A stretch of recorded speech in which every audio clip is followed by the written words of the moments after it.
தமிழ் சினிமாவின் முன்னணி இசையமைப்பாளர்களில் ஒருவர் அனிருத். இப்போது அவர்தான் முதலிடத்தில் இருப்பதாக கூறப்படுகிறது. கடைசியாக அவரது இசையமைப்பில் வேட்டையன், இந்தியன் 2, தேவரா உள்ளிட்ட ஏராளமான படங்கள் வெளியாகின. அடுத்ததாக கூலி, விடாமுயற்சி, தளபதி 69 உள்ளிட்ட படங்கள் வரவிருக்கின்றன. இந்த சூழலில் ஏ.ஆர். ரஹ்மான் இசையமைப்பாளர் அனிருத்துக்கு முக்கியமான வேண்டுகோள் ஒன்றை வைத்திருக்கிறார்.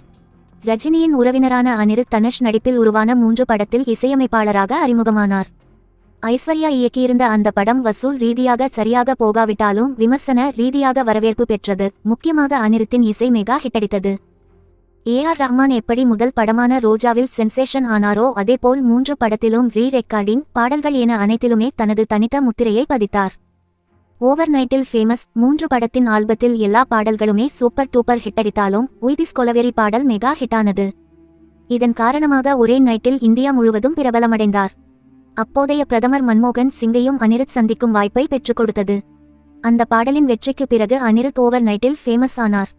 தொடர் வாய்ப்புகள், முதல் பட பாடல்களின் வெற்றிக்கு பிறகு எங்கும் அனிருத் மயமாகத்தான் இருந்தது. இளம் ஹீரோக்கள் முதல் வளர்ந்த ஹீரோக்கள் வரை அனிருத்திடம் சென்றனர். முக்கியமாக தளபதி விஜய் படம் என்றாலே அனிருத்தான் என்று ஃபிக்ஸ் செய்யப்பட்டுவிட்டது. கடைசியாக வெளியான விஜய் படங்களில் வாரிசு, கோர் படம் தவிர்த்து மற்ற எல்லா படங்களுக்குமே அனிருத்தான் இசை என்பது குறிப்பிடத்தக்கது. அவர் இசையமைக்கும் பாடல்களும் சூப்பர் டூப்பர் ஹிட்டடிக்கின்றன. நைட் ஒயின் பாட்டிலுடன் கதவை தட்டிய விஷால். மைக்கை கூட பிடிக்க முடியல. வரம்பு மீறி பேசிய சுசித்ரா. 10 கோடி ரூபாய் சம்பளம். விஜய் எப்படியோ அப்படியே ரஜினியும். அவரும் தனது படங்களுக்கு அனிருத் இசையமைப்பதையே விரும்புகிறார். அனிருத்தும் அதற்கேற்றபடி ரஜினிக்கென்றால் ஸ்பெஷலாக இசையமைக்கிறார். சமீபத்தில் வெளியான வேட்டையன் திரைப்படத்தில் கூட அனிருத்தின் இசை தனித்து தெரிந்தது. அனைவருமே அனிருத்தின் இசையை தூக்கி வைத்து கொண்டாடி வருகிறார்கள். தமிழில் மட்டும் தடம் பதித்து வந்த அனிருத் ஹிந்தி, தெலுங்கு மொழிகளிலும் பிஸியாக ஆரம்பித்திருக்கிறார். ஒரு படத்துக்கு 10 கோடி ரூபாய் சம்பளமாக பெறுகிறார் என்றும் ஒரு பேச்சு ஓடிக்கொண்டிருக்கிறது.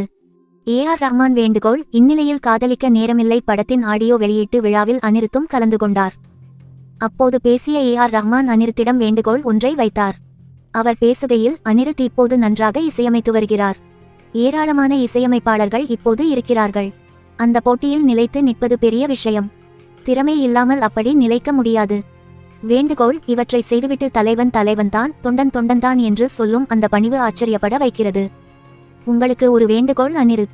கிளாசிக்கல் இசையை படித்துவிட்டு அதில் நீங்கள் நிறைய பாடல்களை உருவாக்க வேண்டும்.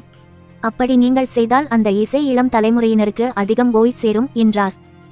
அனிருத்தின் இசையமைப்பில் அடுத்ததாக விடாமுயற்சி, கூலி, தளபதி 69 உள்ளிட்ட படங்கள் வெளியாகவிருப்பது குறிப்பிடத்தக்கது.